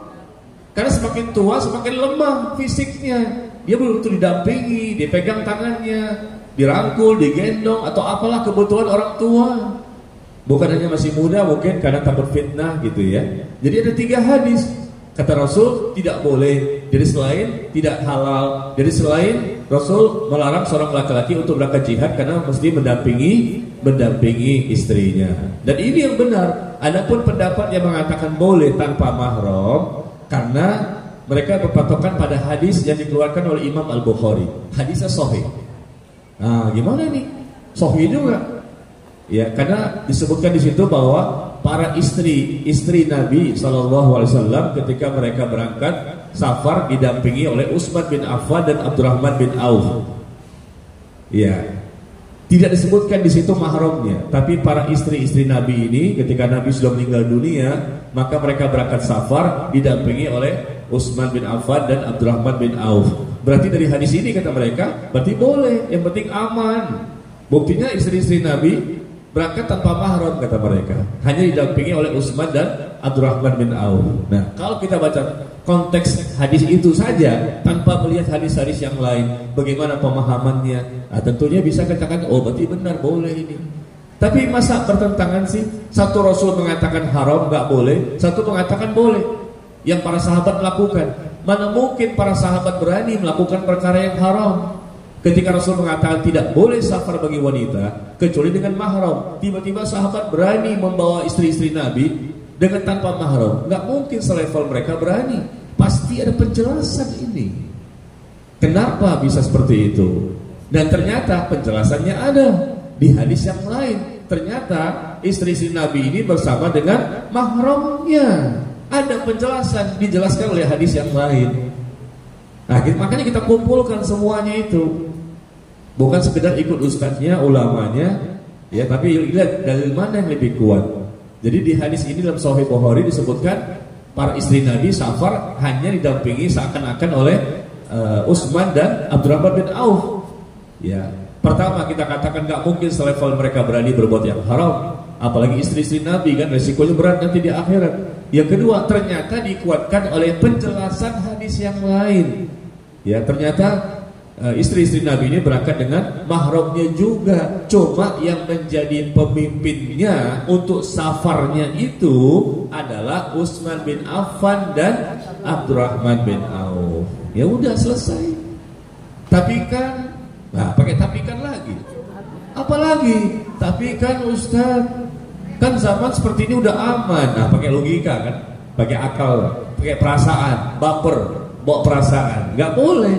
Karena Rasul sudah mengatakan nggak boleh, ya nggak boleh. Sami'na wa ata'na. Meskipun memang ini masalah yang sangat sulit bagi wanita ya, karena mereka suka safar. Ibu-ibu kan suka ke Bandung, ke Jogja, ke Surabaya, atau haji umroh ke Singapura barangkali ya, untuk belanja sebentar 1 jam balik lagi Jakarta. Masya Allah. Ya, tapi berusahalah untuk taslim, tunduk patuh kepada apa yang Allah dan Rasulnya sampaikan. Demikian ya. Bagaimana hukumnya apabila seorang kakak berkorban atas nama adiknya? Apakah berlaku larangan seperti memotong kuku, rambut dan lain-lain? Nah, kita lihat di zaman Nabi SAW, Atha bin Yasar bertanya kepada sahabat yang bernama Abu Ayyub Al-Ansari radhiyallahu anhu. Seseorang bertanya kepada sahabat, bagaimanakah cara pelaksanaan ibadah kurban di zaman Nabi SAW? Ternyata sahabat ini menjawab, cara berkorban di zaman Nabi adalah seorang suami, dia membeli hewan kurbannya, dia menyembelih sendiri, kemudian dia berniat atas nama dirinya dan keluarganya. Lalu ada bagian hewan kurban tersebut yang dia ambil dagingnya untuk dirinya sendiri, untuk diri mereka sekeluarga. Ada juga daging tersebut dia berikan sebagai hadiah atau sedekah kepada orang lain. Itu caranya. Maka di satu rumah cukup 1 ekor kambing atau 1 ekor sapi atau 1/7 sapi atau domba 1 ekor sudah cukup mewakili. Seandainya di satu rumah ini ada 10 orang, bapak, ibu dengan anaknya 8, ya 10 orang, cukup 1 ekor kambing saja. Jangan istri berkorban, anak berkorban, banyak sekali korban di rumah itu. Cara seperti ini menyalahi, ya, apa yang dilakukan di zaman Rasul dan para sahabat dan generasi berikutnya. Karena istri Nabi ada 9. Bersama Nabi sampai mati itu jumlahnya 9. Aisyah, Hafsah, Zainab dan lain-lain tidak pernah berkorban. Anak-anak Nabi, anak para sahabat, istri para sahabat tidak pernah berkorban. Yang berkorban itu adalah para suaminya, karena mereka pemimpin kepala rumah tangga. Nanti mereka lah yang berniat atas nama dirinya dan anggota keluarga. Jadi anggota keluarga, istri dan anak juga kecipratan pahalanya, karena suami berniat atas nama diri dan keluarga. Nabi pernah berkorban 1 ekor sapi, Nabi pernah berkorban 2 ekor kambing, Nabi pernah berkorban 100 ekor unta, tapi atas nama dirinya dan keluarga, 9 istrinya. Begitu, ya. Jadi intinya adalah kakak berkorban atas nama adik. Bukan begitu caranya. Kalau Anda berada di rumah yang sama, siapa pemimpin rumah tangga tersebut? Suami kan? Kalau dia masih hidup, maka dialah yang berniat atas nama dirinya dan seluruh anggota keluarga. Kalau suami sudah meninggal dunia, ada istri sama anak-anak, nah, maka istri tadilah ibu yang dia berkorban atas nama dirinya dan seluruh anggota keluarganya yang ada di rumah yang sama.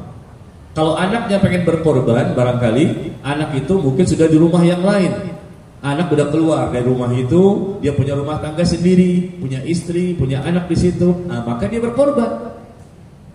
Ya, karena sudah berada di rumah yang lain. Tapi kalau dia masih di rumah yang sama dan dia bukan pemimpin di situ, karena ada masih bapaknya ada, ibunya ada, maka bapak inilah yang berkorban, bukan anak.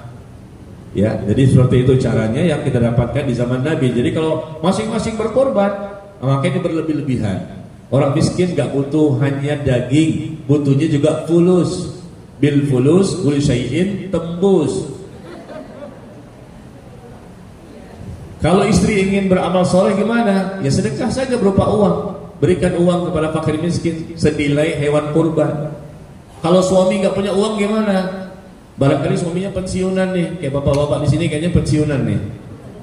Bapak-bapak di sini sepertinya para pensiunan karena sudah tua ya. Barangkali nggak punya uang untuk membeli hewan kurban. Minimal kambing saat ini yang paling murah konon katanya 3,5 juta. Waduh berat Pak Ustaz, 3,5 juta. Ya, karena pensiunan saya berapalah. Tapi ternyata istrinya kaya. Ya Pak ya, Bapak kan istrinya kaya-kaya kan. Ternyata istrinya tajir melintir-lintir. Istrinya banyak uangnya. Si suami gak sanggup berkorban, istri sanggup, duitnya ada, banyak bahkan. Maka istri memberikan uang kepada suami. Nih mas, kamu beli hewan kurban, berkorbanlah atas nama dirimu dan kita semua ini sekeluarga. Begitu, berarti istri mendapatkan 2 pahala. Pertama, suami berniat atas nama diri dan keluarga, kecipratan semua keluarganya. Yang kedua, istri memberikan uang kepada suami, itu juga berpahala. Ya, seperti itu. Apabila suami istri berbeda pendapat dalam menjalankan puasa Arafah dan sholat Idul Adha, yang satu ikut Indonesia, yang satu ikut Saudi, apakah boleh istri tidak mengikuti suaminya? Apakah istri berdosa? Nah, kita lihat dulu mana pendapat yang lebih kuat. Ulama saja beda pendapat, apalagi kita sebagai umatnya. Ya, kalau semua udah sepakat, gampang kan, enak. Tahu ini salah, ini benar. Tapi ulama saja beda pendapat, apalagi kita. Maka kita harus tahu pendapat yang mengatakan ikut Indonesia, dalilnya apa? Yang mengatakan pendapat ikut Saudi, Arafah dan Idul Adha-nya, dalilnya apa? Itu cara kita beragama, cari tahu, tanya sebanyak-banyaknya sampai betul-betul kita yakin inilah yang benar. Nah, saya jelaskan ya. Ibu-ibu di sini ngikut mana nih? Indonesia apa Saudi? Ikut Jakarta apa Depok?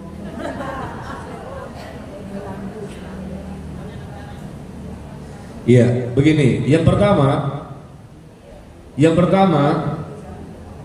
haji itu baru disyariatkan tahun 9 Hijriah. Tahun 9, ketika Rasul sudah berhijrah ke Madinah di tahun 9-nya. Dan Rasul berhaji tahun 10. Tahun 11 beliau meninggal. Ya. Tahun 9 mulailah ibadah haji disyariatkan. Sebelumnya nggak ada ibadah haji. Mulai tahun 9. Tahun 10-nya Rasul berangkat. Tahun 9 Rasul nggak berangkat meskipun sudah disyariatkan. Rasul mengutus Abu Bakar dan Ali bin Abi Thalib sebagai pembimbing haji pada waktu itu. Tahun 10 Rasul berangkat haji pertama dan terakhir karena tahun 11-nya beliau wafat. Ini sejarah ya. Nah, kemudian tahun kedua Hijriah. Tahun kedua setelah Rasul berhijrah ke Madinah, di tahun keduanya mulailah disyariatkan adanya puasa Ramadan. Mulailah ada zakat fitrah. Mulailah adanya mulai adanya apa? Puasa Arafah. Mulailah di situ ada puasa Arafah tanggal 9 Zulhijjah. Mulailah syariat kurban. Jadi semua ini ada di tahun kedua Hijriah. Berpuasa Arafah sudah ada sejak tahun kedua Hijriah. Hajinya belum. Di wukuf nggak ada jamaah, nggak ada orang. Karena wukuf di Arafah itu baru ada di tahun ke-9 Hijriah. Sebelum ada haji, puasa Arafah sudah ada duluan. Tahun kedua Hijriah, tahun ketiga, tahun keempat, tahun kelima, baru tahun 9 Rasul mengutus sahabat, tahun 10 Rasul berangkat haji. Jadi nggak ada wukuf di Arafah. Pada waktu itu Rasul dan para sahabatnya sudah berpuasa Arafah. Di mana? Di kota Madinah berdasarkan hilal penduduk Madinah. Ya, seperti ini pertama ini. Karena memang sejarah perlu kita ketahui ya. Tahun kedua Hijriah sudah ada puasa Arafah, penyembelihan hewan kurban sudah ada, puasa Ramadan, zakat fitrah, Idul Fitri, ya. Nah, kemudian ini pertama. Yang kedua, ketika Rasul berpuasa Arafah mulai tahun kedua, ketiga, keempat dan seterusnya, padahal wukuf di padang Arafah tidak ada, kaum muslimin belum disyariatkan. Pada waktu itu Rasul menentukan tanggal 1 Zulhijjah berdasarkan hilal penduduk Madinah. Penduduk Mekah dengan hilalnya sendiri, Madinah dengan hilal sendiri. Rasul tidak mencari tahu, diutus sahabat untuk berangkat ke Mekah mencari tahu kapan wukuf di Arafah. Kalau sahabat berangkat untuk cari tahu, berangkatnya butuh waktu seminggu, pulangnya seminggu, sampai di Madinah sudah tanggal belasan, habis itu Arafah. Menentukan tanggal satunya itu nggak bisa dan secepat mungkin seperti sekarang. Karena orang harus berangkat ke Mekah untuk cari tahu tanggal satunya kapan sih. Kemarin di Mekah ketika menentukan wukufnya kan di sana. Nah, sahabat kalau berangkat seminggu, tahu oh tanggal 1 sekian, berangkat lagi ke Madinah ngasih tahu, habis waktunya, seminggu pulang, seminggu pergi, naik onta. Itu dulu kan butuh waktu seminggu, pergi Senin, pulang Senin. Nah itu ya, jadi Rasul nggak pernah mengutus sahabat untuk mencari tahu, tapi tetap Rasul melihat awal bulan 1 Zulhijjah berdasarkan hilal penduduk Madinah. Ini ada dua ya. Ini pendapat pertama dari sisi sejarah, wukuf belum ada, sudah ada puasa Arafah tanggal 9 Zulhijjah. Yang kedua, ketika menentukan tanggal 1 pun Rasul tidak mencari tahu bagaimana hilal penduduk Mekah untuk mengetahui wukufnya di sana. Karena wukuf itu di sana bukan di Madinah. Tapi Rasul tetap menentukan tanggal 1 Zulhijjah di kota Madinah berdasarkan hilal melihat ru'yah penduduk Madinah. Yang ketiga, dalilnya adalah perbuatan ini dilakukan selama berabad-abad. Seluruh negeri kaum muslimin di berbagai belahan dunia ini, mereka menentukan tanggal 1 Zulhijjah sehingga ketahuan tanggal 9-nya kapan, tanggal 10-nya kapan berdasarkan hilal di masing-masing negeri. Di zaman Rasul, sahabat, tabi'in, tabi'ut tabi'in, para imam yang 4, lebih dari 1000 tahun. Semuanya di negeri masing-masing. Tidak ada yang mengikuti Saudi. Kenapa? Karena nggak ketahuan bagaimana, nggak ada komunikasi kan, nggak ada telepon, nggak ada handphone. Nah, baru ada fatwa ikuti Saudi, ikuti wukuf di sana ketika sudah mulai ada telepon. Jadi tahu, oh tanggal 1 di sana hari ini, wukuf hari ini tanggal sekian. Setelah ada telepon, baru beberapa tahun yang lalu, di abad ini baru ada telepon. Jadi ketahuan. Apalagi sekarang ada handphone, jadi ketahuan tanggal 1 kapan, wukuf kapan. Dulunya lebih dari 1000 tahun kaum muslimin di seluruh negeri, seluruh dunia menentukan tanggal 1-nya, tanggal 9-nya, tanggal 10-nya berdasarkan hilal di masing-masing negeri. Begitulah yang memang benar. Karena Rasul pun tidak melihat kepada hilal penduduk Mekah, ya. Sahabat juga demikian, dan negeri-negeri kaum muslimin berikutnya pada waktu dulu sampai lebih dari 1000 tahun. Kan sekarang nih, hari ini kan 1400 berapa? 45 ya, 1445 Hijriyah. Iya, lebih dari 1000 tahun kaum muslimin itu dengan hilal masing-masing di negerinya. Itu menunjukkan bahwa tidak tergantung kepada puasa Arafah. Kalau andai kata tergantung kepada di sana wukuf, kita di sini puasa. Begitu sulitnya kaum muslimin bisa mengetahui dulu-dulu. Kan ada telepon. Dan Rasul juga tidak mengatakan harus mengikuti mereka. Nggak ada hadisnya. Apalagi puasa Arafah sudah ada duluan sebelum wukuf. Di tahun kedua Hijriah sudah ada, wukuf di tahun 9. Rasulullah haji tahun 10. Tapi Rasul sudah berpuasa Arafah mulai tahun kedua Hijriah. Ya. Kemudian pernah juga terjadi pembunuhan, jamaah haji dibunuh, dibantai oleh orang-orang Syiah. Orang Syiah berhasil menguasai Mekah pada waktu itu. Hajar Aswad diambil dan dipindahkan ke Mekah, ke Mesir. Lalu mereka karena banyak tertimpa musibah-musibah, akhirnya Hajar Aswad dikembalikan lagi ke Ka'bah. Ketika mereka menguasai Mekah, mereka bantai jamaah haji di sana. Wukuf tidak ada, bertahun-tahun tidak ada penyelenggaraan haji karena Syiah menguasai Mekah pada waktu itu. Ini sejarah. Nah, kalau ketika itu tidak ada jamaah haji, bagaimana orang untuk puasa Arafah? Itu menunjukkan bahwa puasa Arafah tidak tergantung pada tempatnya. Wukuf tidak ada, maka kita tetap jalan terus puasa Arafah itu. Ketika Syiah berhasil menguasai selama bertahun-tahun, jamaah haji gak berani berhaji, takut dibantai oleh Syiah. Ya, demikian. Jadi inilah yang saya anggap lebih kuat ya pendapatnya, dan ini disebutkan pendapat dari Al-Imam An-Nawawi, ya, Al-Imam Ibnu Hajar Asqalani, Syekh Muhammad bin Saleh Al-Utsaimin, Syekh Sulaiman Ar-Ruhaili, ya, Syekhul Islam Ibnu Taimiyah, dan para ulama lainnya. Ya. Adapun yang mengatakan harus mengikuti Saudi, puasa Arafah kita tanggal 1-nya mengikuti Saudi, lebarannya mengikuti Saudi, ada juga memang pendapat ulama di zaman sekarang. Zaman dulu nggak ada setahu saya. Karena zaman sekarang sudah ada telepon, sudah ada handphone. Akhirnya ada pendapat baru. Hendaknya kita mengikuti. Yang mana pendapat ini sebetulnya tidak sesuai dengan hampir seluruh ulama di zaman dahulu selama lebih dari 1000 tahun. Karena mereka semua di masing-masing negeri mengambil hilal, menentukan lihat bulan itu untuk menentukan tanggal 1-nya. Nah, apa patokan mereka? Mereka pun pakai dalil hadis. Hadisnya sahih, yaitu saum yaumul Arafah yukafirus sanatain. Puasa pada hari Arafah, puasa pada hari Arafah menghapuskan dosa 2 tahun. Nah, kata mereka, kesebutan hadisnya puasa pada hari Arafah menghapuskan dosa selama 2 tahun. Kapan hari Arafah? Ketika jamaah haji sedang wukuf di Arafah. Wah, logikanya berjalan. Benar juga ya. Saum yaumi Arafah, puasa pada hari Arafah menghapus dosa 2 tahun. Puasa pada hari Arafah. Hari Arafah kapan? Hari ketika sedang wukuf. Maka di sana wukuf, kita di sini berpuasa. Logikanya begitu.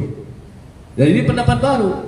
Karena dari zaman Rasul, sahabat dan seterusnya selama lebih dari 1000 tahun berabad-abad di seluruh negeri kaum muslimin tidak mengambil cara berpikir seperti itu. Karena memang tidak bisa mengetahui kapan wukuf di Arafah. Apalagi Rasulullah juga dari tahun kedua, ketiga, keempat, kelima, misalnya keenam, puasa Arafah saja tanggal 9 Dzulhijjah.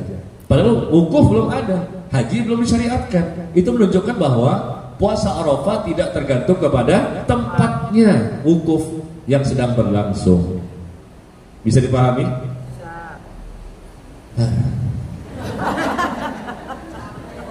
Ustaz puasa, Ustaz saum dia.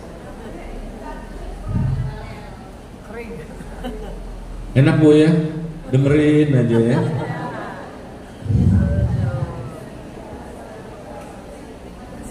Boleh gak saya minum? Boleh.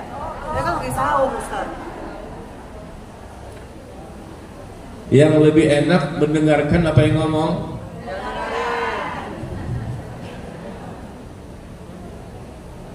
Iya, sudah jam 11 nih. Masih ada pertanyaan belum dijawab, gimana? Lanjut apa cukup? Lanjut Ustaz, lanjut Ustaz. Kayaknya nggak berasa ya. Kayaknya baru mulai ya. Langsung kayaknya udah selesai aja. Iya, antum nggak berasa, aneh yang berasa.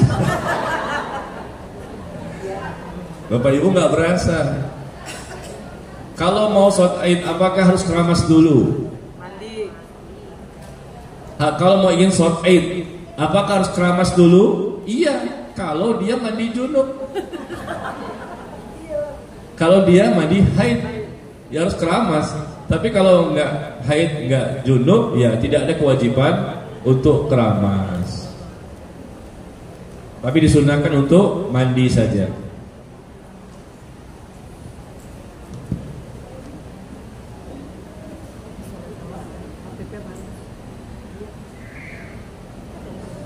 Ustadz ingin bertanya mengenai safarnya seorang muslimah tanpa mahram. Udah tadi.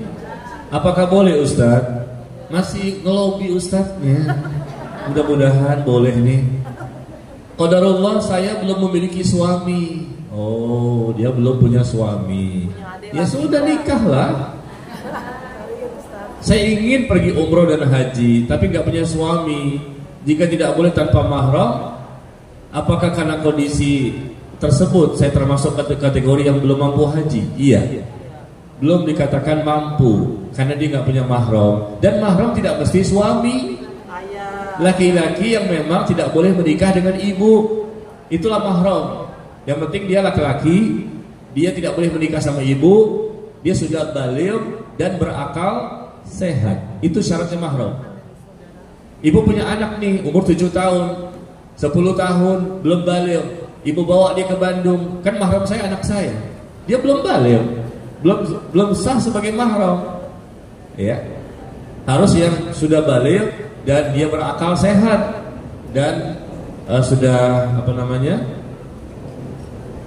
dia berakal sehat, ya, dia sudah baligh dan dia sudah bisa menjadi mahram. Nah, kalau belum punya suami, bisa bapak kandung kita bisa jadi mahram, kakek juga bisa jadi mahram, keponakan bisa jadi mahram, paman bisa jadi mahram, saudara sekandung laki-laki bisa jadi mahram, menantu bisa jadi mahram, mertua bisa jadi mahram. Jadi laki-laki yang tidak boleh menikah sama wanita tersebut bisa menjadi mahram. Kalau memang nggak punya semuanya nggak punya, gimana? Ya berarti dia mungkin barangkali bapak nggak ada, kakek nggak ada, saudara kandung nggak ada laki-laki, ya, atau ponakan nggak ada semuanya. Maka saya sarankan barangkali ibu nikah saja, ya, supaya bisa memiliki suami yang bisa mendampingi untuk safar, ya. Di sini dikatakan saya belum memiliki suami, ya. Menikahlah Bu, cepat-cepat Bu, kiamat semakin dekat nih. Banyak kok orang yang mau nih, bapak-bapak juga mau di sini. Bapak-bapak yang belum nikah maksudnya. Kalau sudah puasa Nabi Daud, apakah boleh puasa 9 hari awal Dzulhijjah? Boleh. Lakukan itu meskipun sudah terbiasa puasa Daud, ya, sehari puasa, sehari berbuka, puasa berbuka. Ketika ini bukan lagi sehari selang-seling kan, tapi semuanya 1 sampai 9. Kemudian, apakah anak autis, anak berkebutuhan khusus, termasuk kategori orang yang tidak memiliki akal sehat? Anak-anak autis Ustadz, pada saat sholat banyak gerak-geraknya, Di luar gerakan sholat, itu bagaimana hukumnya sholat bagi anak autis berkebutuhan khusus? Autis itu macam-macam. Ada autis yang parah, ada autis yang tidak parah. Karena memang mereka diajarkan, ya, mungkin mereka ada terapi-terapinya, sehingga akhirnya mereka lebih sedikit tingkat autisnya. Kalau betul-betul hilang autisnya, setahu saya jarang-jarang terjadi, ya. Tapi untuk mengurangi autisnya, insya Allah bisa. Ada terapi-terapinya yang bisa dilakukan. Selama dia berakal, bisa memahami, maka wajib untuk sholat, wajib untuk berpuasa Ramadan dan lain-lain. Tapi kalau autisnya, andai kata autisnya itu seperti, kurang lebih seperti orang gila, seperti orang pikun yang tidak sadar sama sekali. Apa perbuatan dia semuanya dia nggak paham sama sekali. Nah, ini berarti orang yang tidak wajib untuk sholat. Makanya autis itu dilihat sejauh mana autis anak tersebut, ya. Selama dia masih bisa diajak bicara, dia mengerti, dia berakal, maka tetap kewajiban untuk beribadah tetap pada dirinya. Bapak saya sudah tidak bekerja dan tidak ada penghasilan. Kebetulan hari ini bapak saya juga ulang tahun. Lalu kakak pertama saya ingin memberikan hadiah berupa uang untuk membeli kambing korban atas nama bapak saya. Tetapi kakak saya yang lain bilang hal tersebut tidak boleh, tidak tepat, karena bapak saya tidak berkewajiban dan tidak berpenghasilan. Bagaimana ini Ustaz?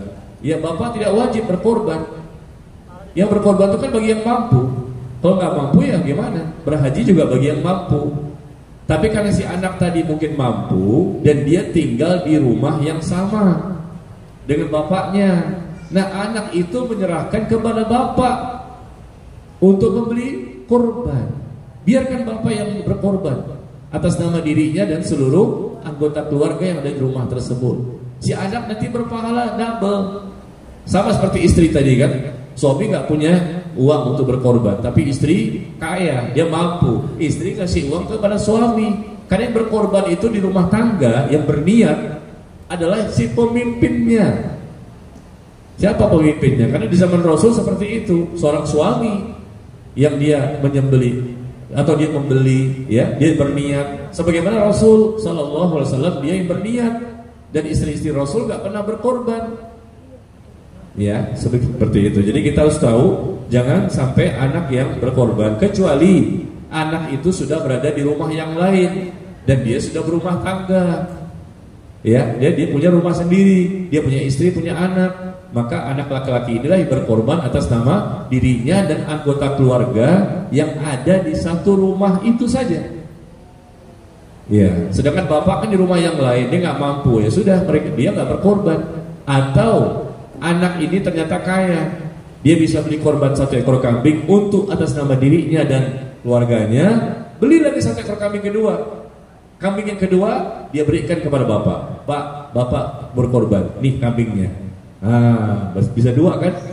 1 untuk dia dan keluarganya di rumah yang lain, 1 lagi untuk bapaknya di rumah yang lain. Begitu caranya. Dan ibu-ibu, saya pesan dengan wanti-wanti, ya, jangan korbankan suami. Dengar nggak nih? Ya, dosa loh, ya Pak ya. Jangan korbankan suami demi untuk mendapatkan pahala yang besar. Karena hewan tidak bisa dibeli, mendingan suami saja disembelih. Nah, itu nggak boleh, Bu, ya. Berkorban itu untuk unta, sapi, kambing dan domba. Adapun kerbau boleh nggak? Boleh nggak berkorban kerbau? Kerbau boleh. Ijma, sepakat semua para ulama, kerbau itu boleh dijadikan hewan kurban. Kalau sapi nggak ada, unta nggak ada, kambing nggak ada, domba nggak ada.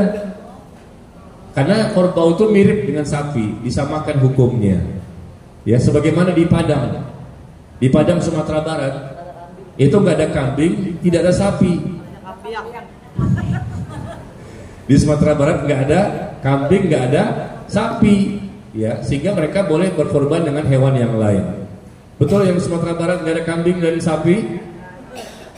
Iya, di sana tidak ada kambing, jamaah sekalian. Yang adanya kambiang. Kambiang ada, kucing jadi kuciang. Sapi pun nggak ada, karena di Sumatera Barat itu sapi jadi Jawi. Sapi itu disebutnya Jawi, bukan sapi. Maka saya katakan sapi nggak ada di sana, adanya Jawi. Nggak ada kambing, adanya kambiang. Dan hewan yang paling utama adalah unta. Yang paling utama urutannya, unta paling utama, lalu 1 ekor sapi, 1 ekor kambing, 1 ekor domba. Yang kelima 1/7 sapi, 1/7 unta. Yang keenam terakhir yang paling bawah 1/7 sapi. Boleh 1/7 sapi, boleh sah, tapi bukan yang paling utama. Lebih baik Bapak Ibu beli 1 ekor kambing, lebih utama dibandingkan 1/7 sapi, ya. Dan saya sekalian menyampaikan dia supaya nggak salah, mohon maaf. Beli hewan kurban, hindari 4 cacat. Jangan hewan kurban yang buta, sakit, pincang, dan terlalu kurus. Nggak sah sebagai hewan kurban. Beli hewan kurban, jangan sampai buta, sakit, pincang, dan terlalu kurus. Salah satu ada, tidak sah sebagai hewan kurban. Ya, hati-hati dalam memilih hewan kurban. Kalau bukan hewan kurban, boleh disembelih, boleh dimakan. Tapi karena ini maksudnya untuk hewan kurban, maka hindari 4 cacat ini. Ya, kalau tanduknya patah, leher telinganya mungkin robek, nggak masalah, itu makruh saja. Kemudian umur hewan kurban, unta itu minimal 5 tahun, sapi minimal 2 tahun, kambing minimal 1 tahun, dan domba minimal 6 bulan. Ya, tanya sama yang dijual, ini berapa mas umurnya? Kalau bapak dan ibu pengen lebih jelas, tanya sama hewannya. Bing, antum umurnya berapa Bing? Nah, tanya, mungkin dia bisa jawab ya. Aneh 2 tahun Ustaz. Ya udah, ini berarti boleh nih, karena minimal 1 tahun. Ya. Ya, semoga kita dimudahkan tahun ini kita bisa berkorban, karena kita tidak bisa berhaji, nggak bisa umroh ya. Paling tidak kita berkorban semampu kita, dan hewan sepertinya ya. Yang paling murah tuh untuk kambing sepertinya 3,5 juta. Ya. Kemudian kita juga puasa Arafah, berpuasa tanggal 1 sampai tanggal 9. Ya, kita perbanyak zikir. Ingat, zikir di rumah, di pasar, di mana saja. Allahu Akbar, Allahu Akbar, la ilaha illallah, Allahu Akbar, Allahu Akbar, walillahil hamd. Ibu-ibu juga berzikir masing-masing dengan suara yang lirih. Perbanyak zikir, bertahlil, bertahmid, ya. Dan zikir mutlak Ustaz ya. Iya, bertahmid mengucapkan alhamdulillah, ya, bertakbir Allahu Akbar, bertahlil la ilaha illallah. Pagi, siang, sore, malam sampai tanggal 13 Zulhijjah. Ya, baik, mudah-mudahan Allah menerima amal ibadah kita dan kita bisa beribadah dengan ibadah yang maksimal, karena tidak ada hari-hari di mana amal saleh kalau dilakukan pada hari-hari tersebut lebih Allah cintai dibandingkan 10 hari pertama bulan Zulhijjah. Wallahu ta'ala a'lam bis-shawab. Wa sallallahu ala nabiyyina Muhammad walhamdulillahi rabbil alamin. Subhanakallahumma wa bihamdika asyhadu an la ilaha illa anta astaghfiruka wa atubu ilaik. Wassalamu alaikum warahmatullahi wabarakatuh.